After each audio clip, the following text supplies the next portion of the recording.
Boa tarde, candidata. A senhora tem 20 minutos para suas considerações iniciais, que a senhora pode usá-los como bem entender.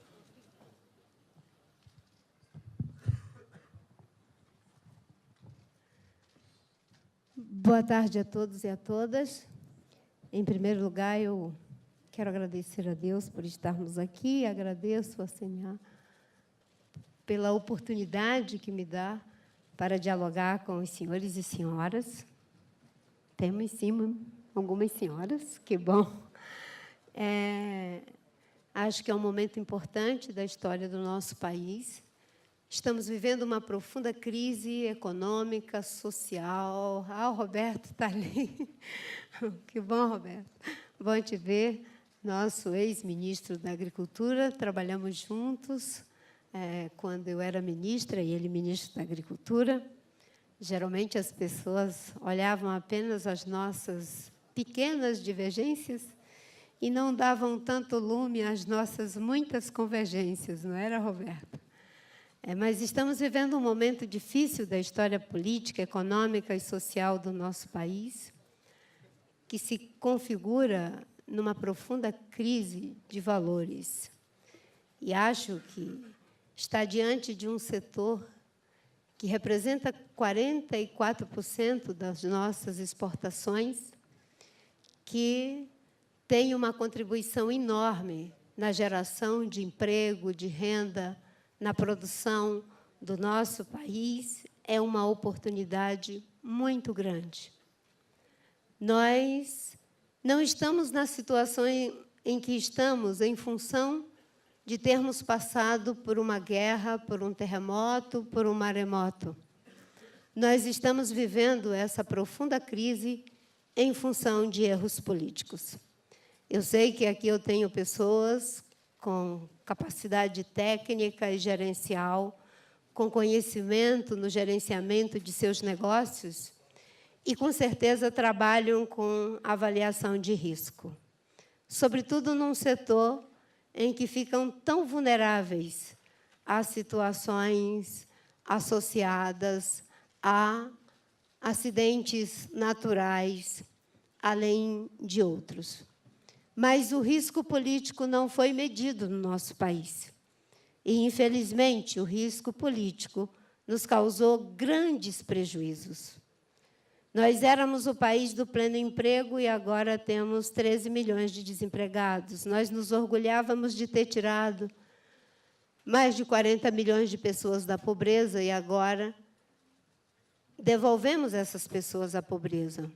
Estamos diante de uma situação em que a gravidade da crise só não é maior em função da contribuição que os senhores têm dado para a nossa economia, que ficou sem crescer e que cresceu 1%, e que, nesse 1%, vocês têm uma contribuição enorme. Portanto, pensar o setor do ponto de vista estratégico, não apenas tentando resolver os problemas que temos agora no presente, aonde a bola está, mas também pensando aonde a bola vai estar, é a responsabilidade de um governante em parceria com o setor. Porque, como costumo dizer, não é mais tempo de fazer políticas para as pessoas, mas fazer com elas, com os produtores rurais, com os industriais, com os agricultores familiares, com os cidadãos brasileiros. E, por isso, eu gostaria de iniciar minha fala dizendo aos senhores algo que talvez possa parecer estranho para alguns. Eu, como a maioria de vocês, cresci e me criei num ambiente rural, só que um ambiente rural florestal. Diferentemente dos senhores, que são grandes produtores, eu aprendi muito cedo a lidar com a terra na agricultura de subsistência. Aos 5 anos de idade, eu já ia para o roçado para espantar graúna. Só que eu era tão magrinha e pretinha que eu gritava e a graúna nem se importava. Ela achava que eu era uma colega um pouco mais abusada. Então, meu pai resolveu fazer uns espantalhos, porque parece que tinha mais efetividade do que aquela pequena menina espantando as graúnas para não comer o grãozinho de milho ou de arroz quando ele estava brotando. Mas o meu trabalho mesmo foi na floresta, como extratora de látex. Mas boa parte da minha cultura tem a ver com esse universo da terra. O Brasil é um país privilegiado por poder desenvolver grande parte de seus sistemas de produção agropecuária com base no regime de chuva adequado a cada região. Aqui quero aproveitar a oportunidade para parabenizar o setor agrícola brasileiro pela revolução agrícola que promoveu nas últimas décadas. Vocês transformaram a safrinha de milho na principal safra dessa lavoura brasileira, onde antes se cultivava apenas uma lavoura de soja ou de milho. Agora, centenas de milhares de produtores cultivam uma lavoura de soja, seguida de uma lavoura de milho ou algodão, e muitos ainda semeiam capim-baqueara e colhem uma gorda safra de boi gordo.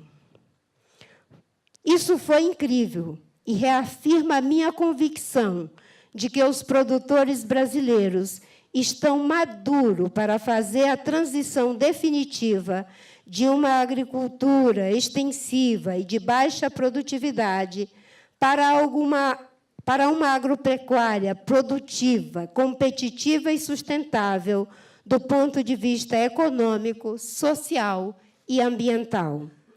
Nos últimos 40 anos, aumentamos a produção em 80%, devido a ganhos de produtividade, e não por extensão de área. Isso é um feito enorme. Tem a ver com a nossa capacidade e a nossa competência técnica, que é respeitada dentro e fora do Brasil.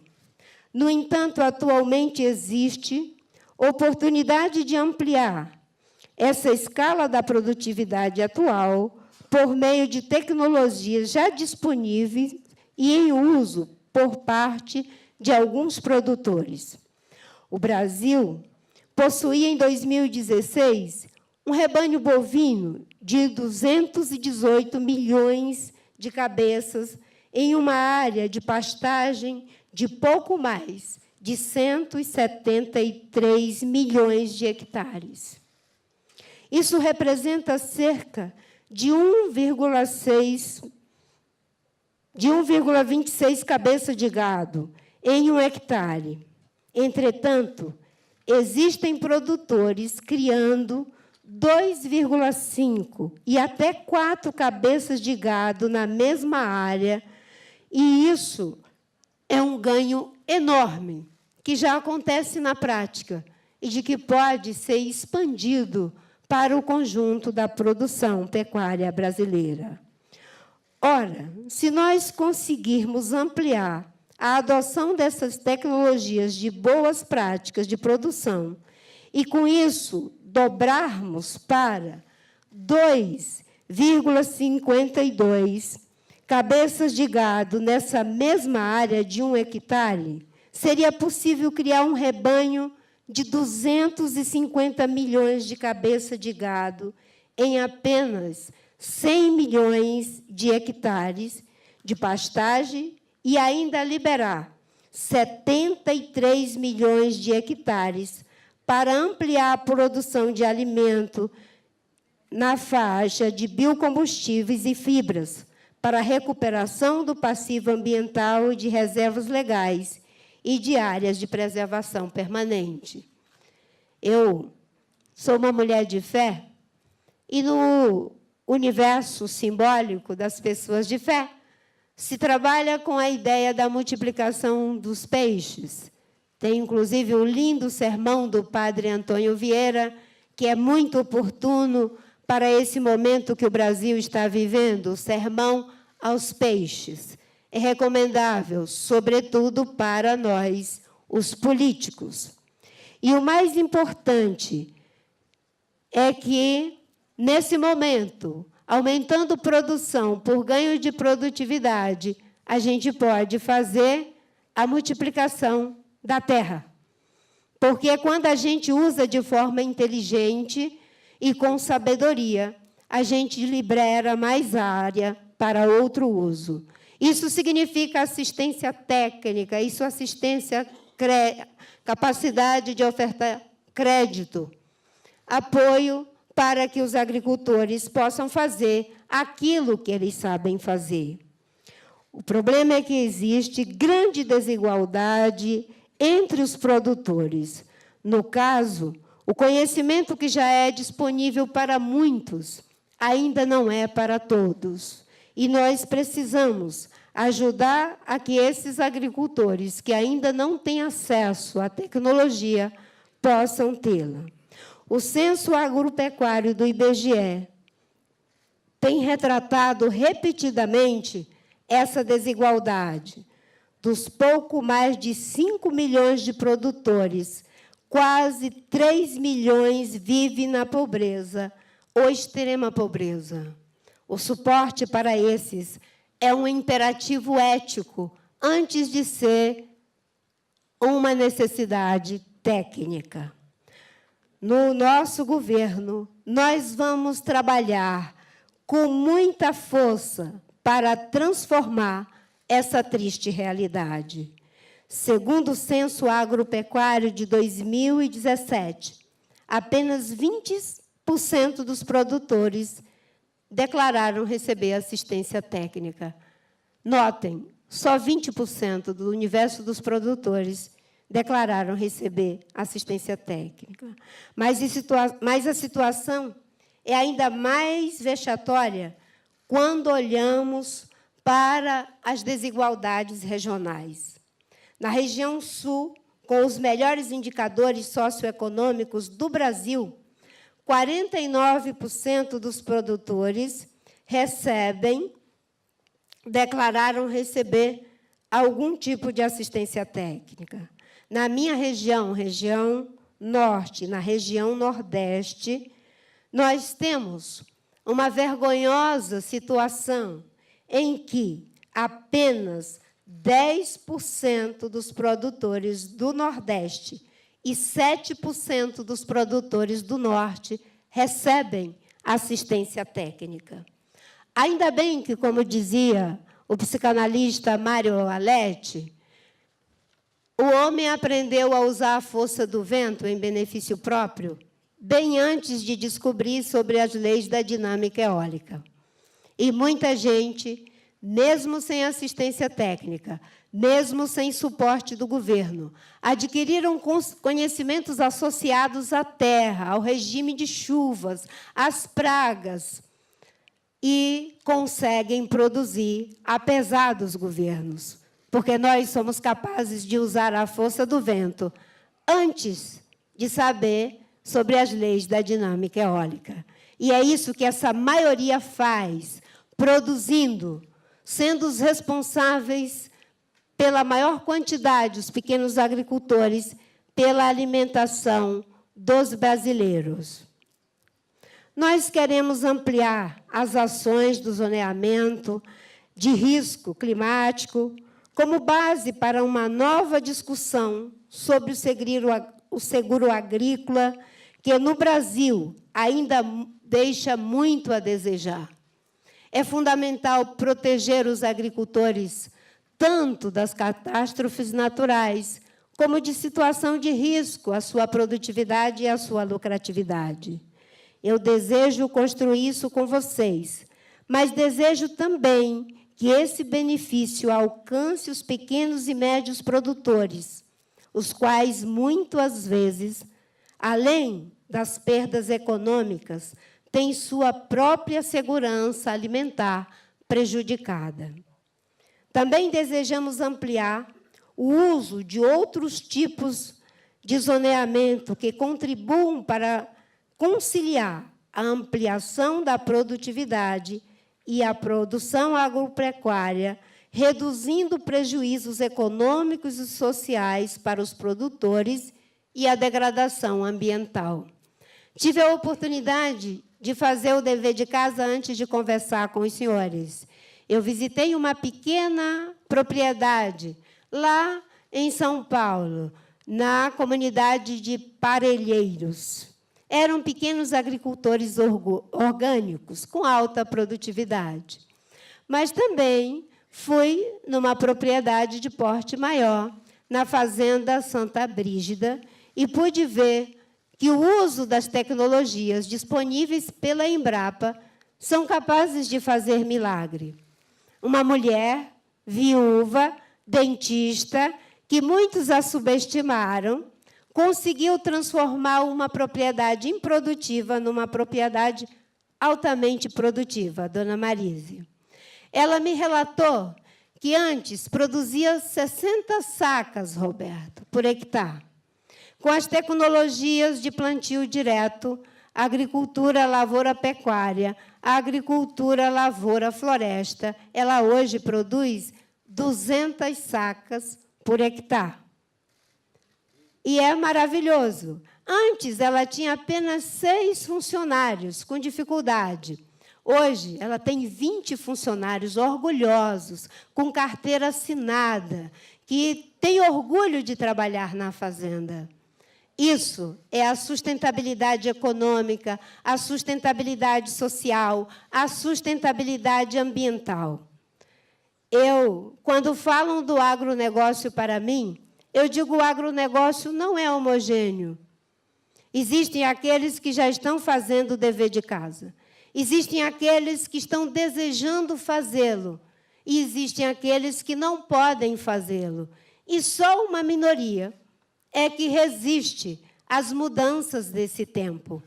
Eu tive a oportunidade de ir na Holanda, conhecer as grandes instituições de pesquisa agrícola na Holanda, porque as daqui eu já conheço, sobretudo a Embrapa.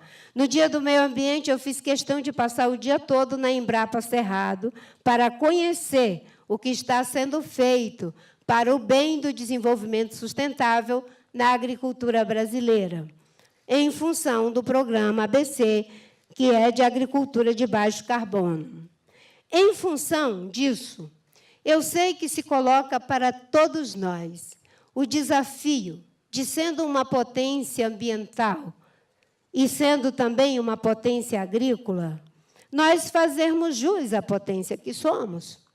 Quando eu fui na Holanda e eles me disseram, nós somos o segundo maior produtor de alimentos.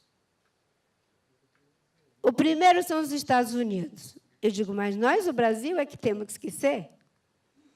Nós é que temos que ser.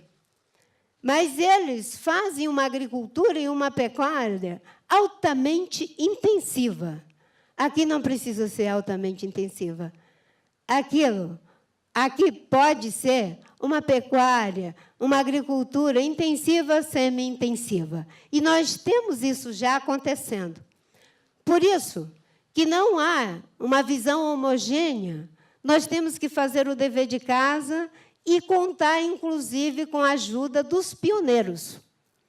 Os pioneiros são aqueles que fizeram primeiro, às vezes desacreditados por seus pares, às vezes não apoiados pelos governos, mas foram fazendo, como a dona Marise fez o dever de casa.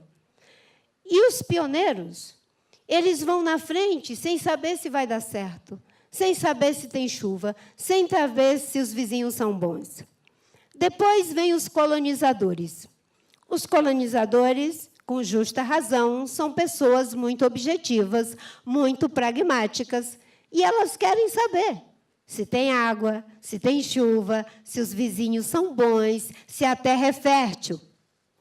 O problema é que os pioneiros fazem muitas perguntas, mas eles não teriam para quem fazer essas perguntas se não fossem os colonizadores não teriam para quem fazer essas perguntas se não fossem os pioneiros. E é por isso que eu fico feliz de saber que nós estamos em um país que é possível combinar desenvolvimento com proteção do meio ambiente. Quando eu fui ministra do Meio Ambiente, eu assumi, dando para a minha equipe o seguinte termo de referência: não basta dizer apenas o que não pode, é preciso dizer o como pode. E eu estou aqui para dizer isso.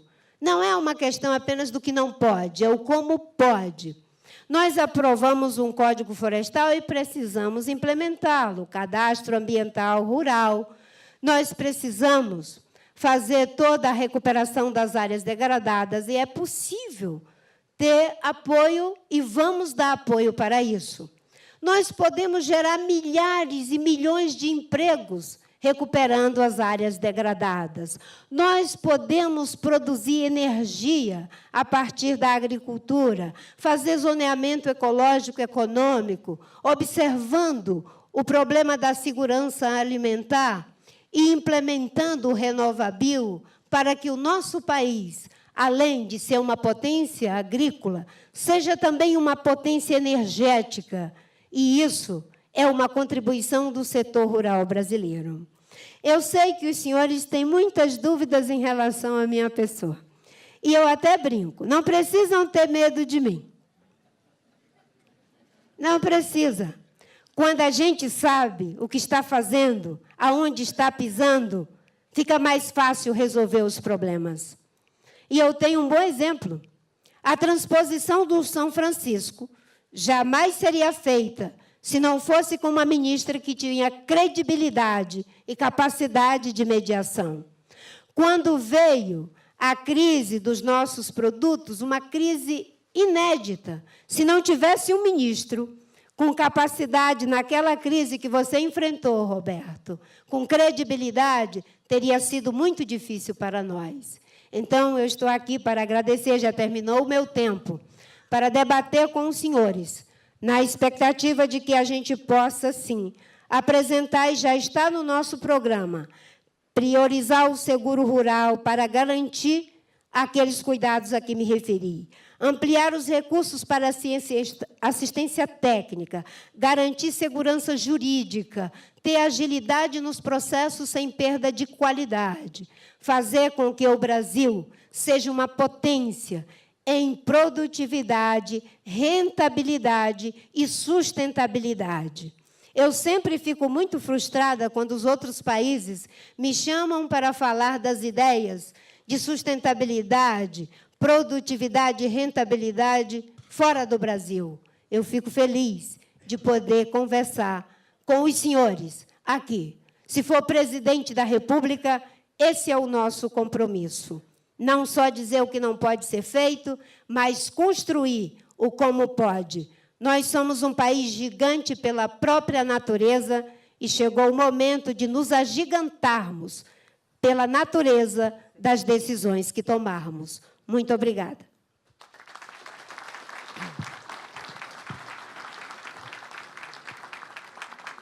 Obrigada, candidata. Agora é digamos assim, um segundo bloco com entrevistas, 4 perguntas. Uma pergunta feita por mim, outra pergunta feita pelo Joe Larry, do Financial Times, outra pergunta feita por um representante do setor e a outra pergunta do Valteno Oliveira, nosso colega de repórter especial da Band. Eu vou logo fazer a primeira pergunta para a senhora e diz respeito à internet. Claro que qualquer propriedade tem um ganho com internet e telefonia, né? Isso em qualquer setor. Na área rural, por muito mais razão, né? Por óbvio, só que é nessa área onde tudo é mais difícil, né? Porque as operadoras criam dificuldade, porque é preciso investimentos muito altos, porque não tem a rentabilidade que tem esse sistema, né? Numa área urbana. Então, eu queria saber qual é a sua ideia sobre essa questão, para conseguir ter uma melhoria, implementar, porque vários candidatos governantes prometem, até porque é uma necessidade óbvia e todo mundo gostaria de resolver, mas como resolver isso? Primeiro, exigindo das operadoras que prestem os serviços com os quais elas se comprometeram de prover e que, muitas vezes, não dão esse provimento. A internet é fundamental, e é claro que você tem que expandir os meios para que isso ocorra. A internet é fundamental na zona rural. Você hoje precisa estar conectado para fazer os negócios, precisa estar conectado para poder se prevenir contra o problema grave, inclusive, que vai e assola todos nós, das mudanças climáticas, para poder criar uma rede de solidariedade. Lá na Fazenda Santa Brígida, eles têm um WhatsApp que é assim, tem fogo aí? E eles conseguem articular imediatamente um grupo de brigadistas para socorrer todas as propriedades. Isso graças à internet. Quando é o período chuvoso, eles dizem, tem enchente aí? E a mesma coisa eles fazem. Eu, quando fui ministra do Meio Ambiente, em parceria com o Ministério de Comunicação, nós levamos um sistema de internet para as aldeias. Era muito mais difícil, porque são aldeias isoladas. A internet é fundamental, boa parte da nossa juventude não permanece no campo, não dá continuidade ao legado de seus pais, por falta de escola, de estudo e de estar conectado. Se a gente tiver capacidade de dar aos jovens os meios para que eles se sintam integrados nesse mundo altamente conectado, a gente não só assegurará os negócios, mas a gente assegurará os legados. Isso é uma prioridade. Eu fui em Portugal e vi que a zona rural portuguesa está ficando um vazio. Fui na Espanha, a mesma coisa. E eu não quero que isso aconteça no Brasil. Agora, a candidata pergunta do Joe Larry, do Financial Times. Boa tarde, candidata. Diante da proposta brasileira frente ao Acordo de Paris em reduzir as emissões totais de gases de efeito de estufa, como conciliar mais produção com menos emissão? O desmatamento zero faz parte de suas propostas para alcance dessa meta? Sim, faz parte. Desmatamento zero. Aliás, quando da aprovação do Código Florestal, foi feito um manifesto pelos próprios produtores, dizendo que, se fosse aprovada a mudança no Código Florestal, todos estavam se comprometendo com desmatamento zero. E eu, como meu pai era agricultor, compromisso assumido é compromisso cumprido. Então, em honra ao compromisso assumido, eu botei no meu programa de governo desmatamento ilegal zero e trabalhar para que aqueles que têm direito a desmatar não desmatem, porque eles podem aumentar a produção por ganho de produtividade e ainda nós podemos pagar por serviços ambientais, oferecer outras alternativas. Eu sempre penso, o regime de chuva de São Paulo, não é, do sul, do sudeste, centro-oeste, depende da Amazônia. A Amazônia é a caixa d'água do Brasil. Então, é interesse de todos nós de não destruir a Amazônia. Para preservá-la, nós teremos que dar recompensas e criar novas alternativas de desenvolvimento. Haverá, sim, o desmatamento ilegal zero e haverá o desmatamento zero por um trabalho, porque, como eu disse, nós já temos uma grande quantidade de área degradada. Se essas áreas forem recuperadas, colocadas para o processo produtivo, não será mais necessário a destruição. E eu tenho certeza que os produtores não destruem porque querem destruir, não querem destruir a galinha de ovos de ouro. O Brasil foi o primeiro país em desenvolvimento a assumir compromisso de redução de CO2 no âmbito da Convenção do Clima. Graças ao trabalho que fizemos no Ministério do Meio Ambiente, com mais 13 ministérios, e conseguimos algo inédito, reduzir em 80% o desmatamento por 10 anos. E os senhores sabem, mais do que nunca, sofrem barreiras não tarifárias. E era muito interessante, quando eu ia para os fóruns internacionais, que as pessoas queriam acusar a nossa agricultura de estar se desenvolvendo em prejuízo da Amazônia, e eu mostrava um gráfico que era imbatível. A economia crescendo, as commodities em preço razoável e desmatamento caindo vertiginosamente. Não tinha barreira não tarifária que se sustentasse. Agora, fica difícil explicar como é que um país em retração, crescendo 1%, aumenta desmatamento em mais de 30%, sobretudo em terra pública. Em terra pública. Algo está errado com o país, porque se é terra pública, não é para ser desmatada. Alguém está sendo ou conivente ou incompetente para proteger o patrimônio de todos nós. Obrigada, candidata. Quer dar um repique? Sim, tem tempo. Nesse momento de crise de orçamento, como você propor combater desmatamento lá na Amazônia? Porque tem muita falta de recursos para fazer esse trabalho. Nisso eu sou PhD. Quando eu assumi o ministério, em 2003, eu, Roberto, o orçamento nosso era do governo anterior. Então, muitas das coisas que nós queríamos fazer, só íamos planejar o nosso orçamento para 2004.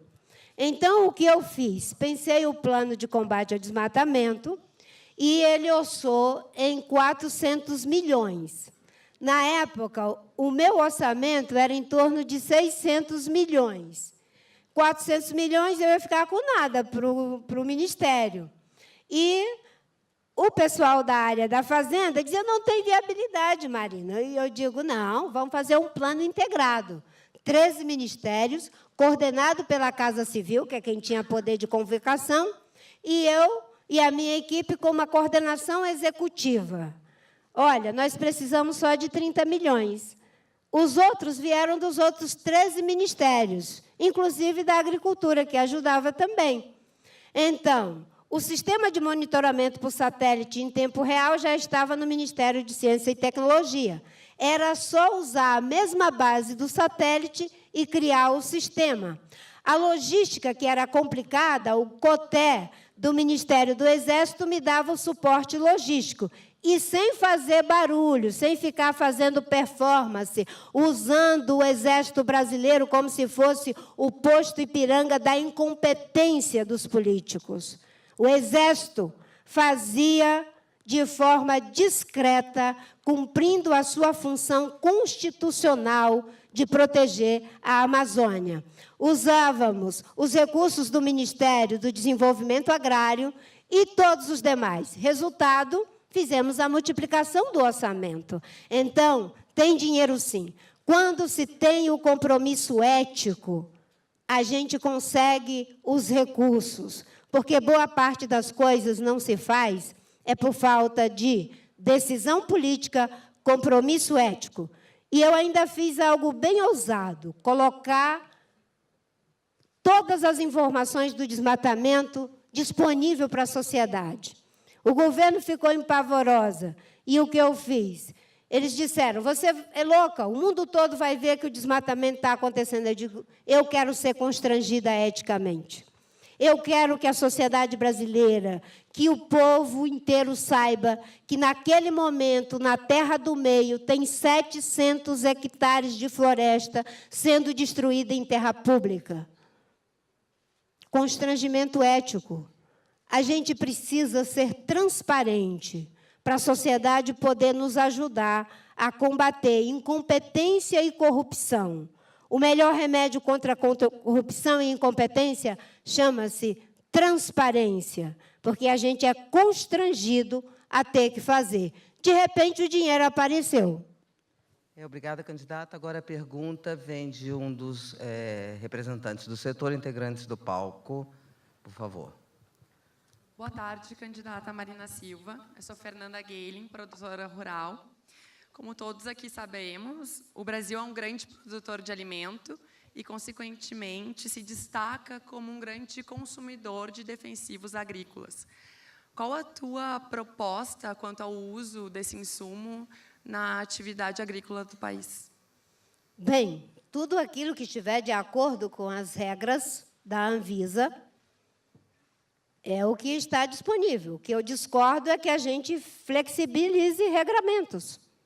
O que não é bom para os europeus, o que não é bom para os americanos, não é bom para os brasileiros. E o que não é bom para os europeus e para os americanos, com certeza atrapalhará os nossos negócios no mercado externo. Os requerimentos deles são altíssimos e nós precisamos cumprir com esses requerimentos, tanto do ponto de vista dos agrotóxicos, quanto do ponto de vista dos cuidados sanitários, do valor nutricional, e todos nós aqui já sofremos com algum tipo de relativização. Dizem que sábios são os que aprendem com os erros dos outros. Agora, a gente se transforma em estúpido se não aprendermos com os nossos próprios erros.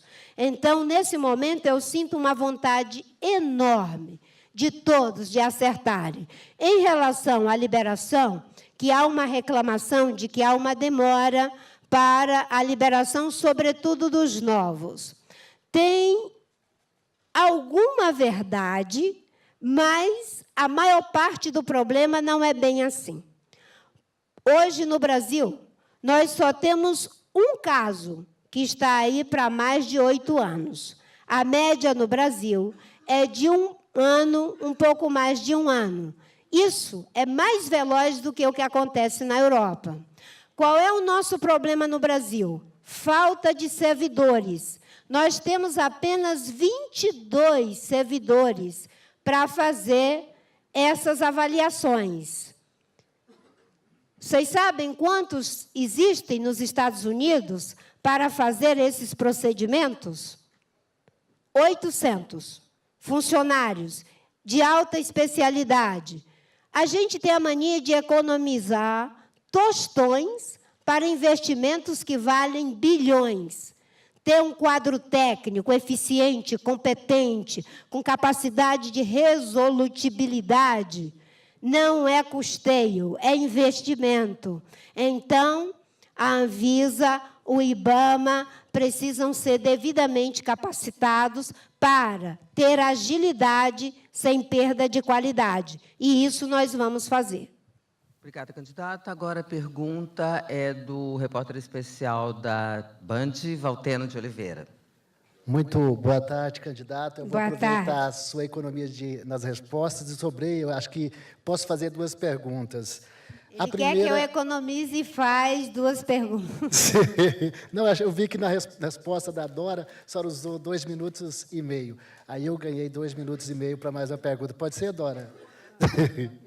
Bom, a primeira pergunta, a senhora falou na sua explanação inicial sobre a implantação do Código Florestal e me veio à cabeça os dados do CAR, o Cadastro Ambiental Rural, que está sendo processado pela Embrapa, lá de Campinas, a Embrapa Tecnologia, e um dado que chamou a atenção e eu quero saber se a senhora também ficou surpresa com eles. O Brasil usa menos de 8% do seu território para produzir alimentos. Estados Unidos, 45%.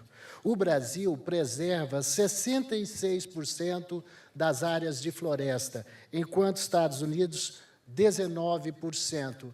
Esses números lhe chamaram a atenção? E a segunda pergunta é sobre irrigação. A agricultura irrigada no Brasil, ou as áreas irrigadas no Brasil, são da ordem de 7 milhões de hectares. Segundo a Agência Nacional de Águas, esse número poderia chegar a 11 milhões, nós poderíamos triplicar. Eu não sei se a senhora deve saber também que a produtividade em área irrigada é quase 3 vezes maior do que áreas de sequeiro. Em seu governo, como pretende efetivar a Política Nacional de Irrigação e incentivar a expansão da agricultura irrigada no Brasil? Bem, quando você me pergunta se chamou a atenção os dados, para cada pessoa vai chamar a atenção de um jeito. Para alguns pode chamar a atenção negativamente. Para mim, chama a atenção positivamente. Positivamente. Porque isso é um indicativo de, sendo um país com uma produtividade tão alta, com um peso tão grande na nossa balança comercial, significa que, em poucas décadas, nós conseguimos aumentar produção por ganho de produtividade. E olha que ainda são apenas 20% que têm acesso a esses conhecimentos, a essas práticas, a essa inovação. Como eu disse, o Brasil está para o século XXI como os Estados Unidos estiveram para o século XX. Um país jovem competindo com países de cultura milenar que se tornou mais desenvolvido do que eles. Para a nova agricultura, a nova indústria, o Brasil tem as melhores possibilidades. Só é necessário visão estratégica, não é? Acompanhar não apenas aonde a bola está, mas ir para onde ela vai estar. Então, no terreno dos biocombustíveis, por exemplo, nós temos que fazer a transição da nossa matriz energética. Cada vez mais, nós temos que compreender que vamos para o carro elétrico. Os biocombustíveis são fundamentais. O RenovaBio, ao ser implementado, gerará milhões de empregos, mas ajudará o meio ambiente. Então, me chama a atenção positivamente. Em relação à agricultura irrigada, ela é importante e cumpre uma função, inclusive, em regiões de dificuldade hídrica, de estresse hídrico, como é o caso do semiárido brasileiro. A agricultura irrigada é a que consome mais água, não é? Os senhores conhecem muito bem. Eu conheço os sistemas sofisticados de Israel, né, mas nós não chegamos a tanto. E, obviamente, que eles têm uma produção pequeniníssima, né? Um país que são 2 milhões de hectares, com 7 milhões de habitantes, nós somos um país com 8 milhões de quilômetros quadrados, com 200 milhões de habitantes. É completamente diferente. Então, a agricultura irrigada tem alto impacto sobre os recursos hídricos, tem um trabalho que precisa ser integrado entre Ministério do Desenvolvimento Agrário, Ministério da Agricultura e Agência Nacional de Águas, que é quem consegue as outorgas. E nós temos que entender que a água é um insumo fundamental. Sem ela, a gente não seria a potência agrícola que nós somos. Hoje, nós já temos muitas bacias que têm conflito pelo uso da água. Por isso, nós fizemos o Plano Nacional de Recursos Hídricos, trabalhamos para criar os comitês de bacia. Os comitês criaram as agências de bacia hidrográfica, criamos um sistema de cobrança voluntária pelo uso da água para investir na recuperação das bacias. Infelizmente, o Ministério da Fazenda abocanhava o dinheiro e a gente não podia investir na recuperação das bacias. No meu governo, nós vamos usar o dinheiro para recuperar as bacias. E vamos poder aumentar, sim, dentro do manejo adequado, de acordo, inclusive, com o Plano Nacional de Recursos Hídricos. Obrigada, candidata. E, olha só, antes de passar às considerações finais, eu tenho feito a todos os participantes uma pergunta que não tem nada a ver com o setor, acaba tendo, enfim, mas não é, digamos assim, uma pergunta técnica, é uma pergunta mais referida na campanha, na política. E eu fico muito à vontade para lhe fazer essa pergunta, porque uma característica sua, tem gente que discorda, mas eu sei bem, aqui fico muito provado, é a objetividade, ir direto ao ponto, não ficar aqui dando volta, respondendo outra coisa. Então, eu lhe pergunto, uma comparação da campanha de 14 com a campanha de agora. Em 14, a senhora surge assim, vou usar um termo, coqueluche, porque eu acho que todo mundo entende, era coqueluche, né? Sim, não era exatamente a novidade, mas era a coisa que as pessoas... o encantamento. Eu estou chamando de coqueluche para facilitar o entendimento. Nesta campanha agora, a tal da coqueluche é um candidato que é a sua antítese, né? E eu gostaria de saber a sua opinião, a sua análise sobre o que aconteceu com o eleitorado nos últimos 4 anos. Eu vou começar com uma brincadeira. Eu só não vou desejar a ele que aconteça com ele o que aconteceu comigo, porque a minha fé não me permite jogar praga.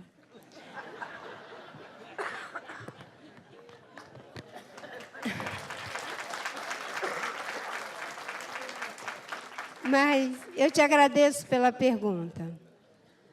Aquela campanha foi uma campanha atípica. Por quê? Houve uma articulação dos grandes partidos para não permitirem o registro da Rede Sustentabilidade, para impedir que eu fosse candidata, porque naquele momento eu tinha 26% das intenções de votos. E, em função da minha causa, que vocês veem que aflora, que é todos esses ideais de ver um país economicamente próspero, socialmente justo, politicamente democrático, culturalmente diverso, mas ambientalmente sustentável, eu fui apoiar um candidato, o Eduardo Campos. Quem é a pessoa que consegue estar preparado para aquela tragédia? Eu fui candidata compulsoriamente no lugar de uma pessoa que perdeu a sua vida. Era impossível fazer uma campanha sorrindo, feliz porque se estava no lugar de um homem jovem, com todo o vigor, com uma família linda, com um partido que o amava. Aquela foi uma campanha difícil. Como se não bastasse o luto, ainda veio a força bruta do dinheiro da corrupção, dos fundos de pensão, de Belo Monte, da Caixa Econômica, do Banco do Brasil, da Petrobras. E como se não bastasse a mentira, a desconstrução, de forma violenta, sem nenhum requisito ético, eu não perdi a eleição. A eleição foi fraudada, porque a corrupção fraudou a eleição. Os dois que foram para o segundo turno foi uma fraude eleitoral, porque o dinheiro do Caixa 2, só a Lava Jato revelou depois. A diferença agora é que as pessoas sabem a verdade. E o que nós vamos fazer com essa verdade? Nós vamos continuar acreditando que aqueles que criaram o problema vão resolver o problema? Ou nós vamos ousar e fazer como os agricultores e os governos que disseram: nós podemos desenvolver uma agricultura tropical, nós vamos ter tecnologia própria e vamos mostrar que um país como o Brasil pode ser uma potência agrícola. Muitos devem ter rido de nós. Agora, é a vez de fazer algo bom com essa verdade. Por isso eu sou candidata pela terceira vez. Eu sou uma espécie de esmola da viúva pobre. Eu só tenho 20 segundos. Eles têm mais de $500 milhão para fazer suas campanhas. Eles podem estar aqui e em mais 3 estrados andando de jatinho. Eu tenho que pegar avião de carreira às 4 da manhã, às vezes me hospedar na casa de amigos. Vocês não sabem o sacrifício que é para chegar aqui e ir para o Rio de Janeiro participar da bancada do Jornal Nacional. É a esmola da viúva pobre. Mas o Brasil precisa fazer algo diferente com essa verdade. E que não seja porque alguém diga: a Marina se omitiu. Não me omiti. E eu acredito que agora a postura de homens e mulheres de bem haverão de derrotar as estruturas daqueles que falam resposta número 1, número 2, número 3, mas não tem propósito. Mais do que propostas é propósito. É por isso que eu estou aqui pela terceira vez. Não sou uma coqueluche, mas, com certeza, eu sou uma das alternativas, talvez a mais forte, para unir o Brasil. Senadora, talvez a senhora não saiba, mas tem mais 5 minutos agora para as suas considerações finais. Ah, que bom. Para quem só tem 21 segundos? Pois é. Isso é um caldeirão de chá. Dá até para cantar uns causos, né? Na roça, a gente gosta muito de contar causa. Mas, pegando pelos propósitos, um país não pode trocar um projeto de nação por uma eleição. Foi isso que aconteceu. Um país não pode trocar um ideal de país por um projeto de poder. Foi isso que aconteceu. O PMDB deu uma grande contribuição para o Brasil, ajudando a reconquistar a democracia. Todos nós somos tributários do velho PMDB de guerra que escondia aqueles que eram perseguidos pela ditadura. O PSDB deu uma grande contribuição com o Plano Real. Depois de muita pagelança, confisco de poupança, eu peço até desculpa aos pajés, não é pagelança, porque pagelança funciona, confisco de poupança não. Veio o Plano Real e funcionou. O Partido dos Trabalhadores deu uma grande contribuição. Programa de transferência de renda de transferência direta de renda para pessoas em situação de fragilidade. Eu digo para vocês, se esses partidos não tivessem trocado o ideal de país por um projeto de poder, talvez eu nem estivesse aqui como candidata. Eu só estou aqui porque eles substituíram um projeto de país por um projeto de poder. O PSDB entrou e disse que queria ficar 20 anos. O PT entrou e disse que queria ficar 20 anos. Eu vou entrar e só quero ficar 4. Vou fazer uma reforma política para acabar com a reeleição. A reeleição é um problema no Brasil. As pessoas não fazem o que é necessário para o país, fazem o que é necessário para se reeleger. Se para se reeleger tiver que dar pedalada, dá pedalada.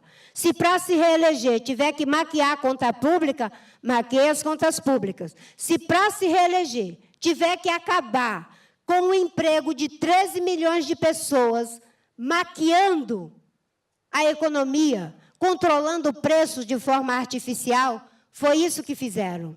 Se para se reeleger tiver que fazer caixa 2, roubar o dinheiro do povo, é isso que fizeram. Apenas 4 anos.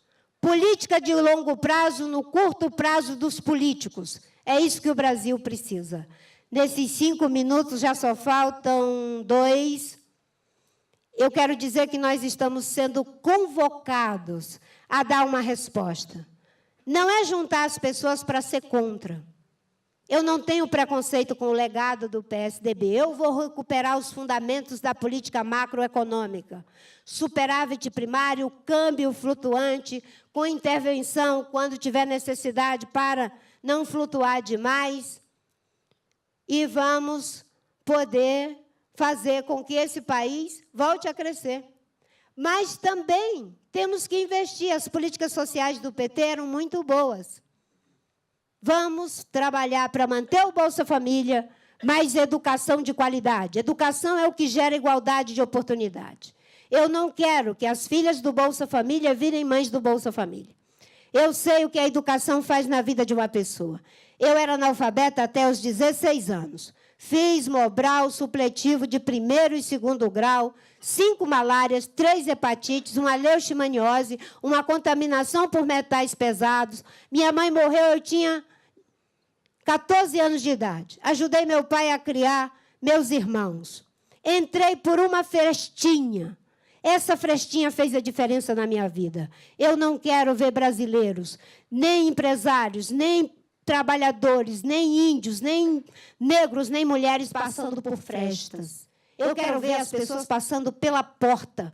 Eu sou candidata porque eu quero ajudar a construir um país que seja justo e que seja bom para todos. Para trabalhadores, para empresários, para agricultores grandes e médios, para índios e aonde os políticos não tenham tanto poder. Quando os políticos têm muito poder, desconfie. Numa república, os políticos não têm poder. Quem tem poder é a Constituição. Numa república, se o adversário perde a licitação, ele leva. Se o adversário ganha, ele leva. Se o amigo perde, ele perdeu. Isso é a República. Eu quero ser presidente da República para unir o Brasil, para que a gente possa ser o país que nós estamos fadados a ser pela própria natureza. Basta a gente mudar a natureza da nossa prática, da nossa postura e da nossa forma de fazer política. Muito obrigada. Obrigada, senadora.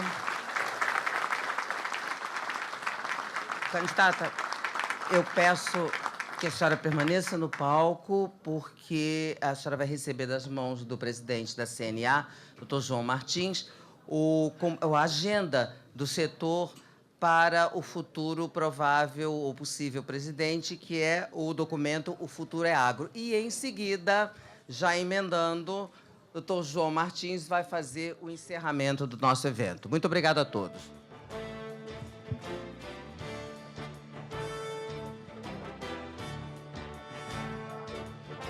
Aqui na CNA, nós criamos um Conselho do Agro, conselho de todas as entidades representativas. Então, construímos esse documento, estamos lhe entregando, espero que seja bom uso para o seu governo.